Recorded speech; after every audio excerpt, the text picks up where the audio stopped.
Olayana bina. Assalamu alaikum. Qalbi fil Madinah. Wajadat sakinah. Olayana bina. Assalamu alaikum. Terimalah persembahan dari kami murid tahun 6. Assalamualaikum. Waalaikumsalam. Wah, ramainya orang hari ini. Betul. Kak Pak, Cik Ali, nak pergi mana tu? Nak pergi musyawarah CIBG.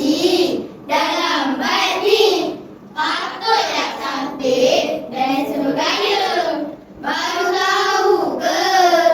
Kak Pak, hari tu sumbang tak untuk PIBG?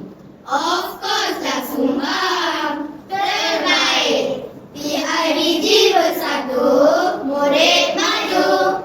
Cik Ya, ini kan masih bulan Syawal. Kita kosong-kosong ya.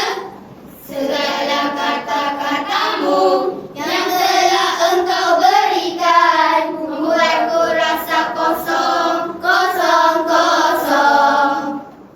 Sumbangan PIBG itu untuk apa ya? Untuk program sekolah lah. Contohnya meretas desa, sukan sekolah, Ihya Ramadan, hari kecemerlangan dan macam-macam lagi. Jika nak disenaraikan, tak terkira. Itulah pentingnya sumbangan. Sumbangan PIBG bukan bebanan untuk anak-anak kita.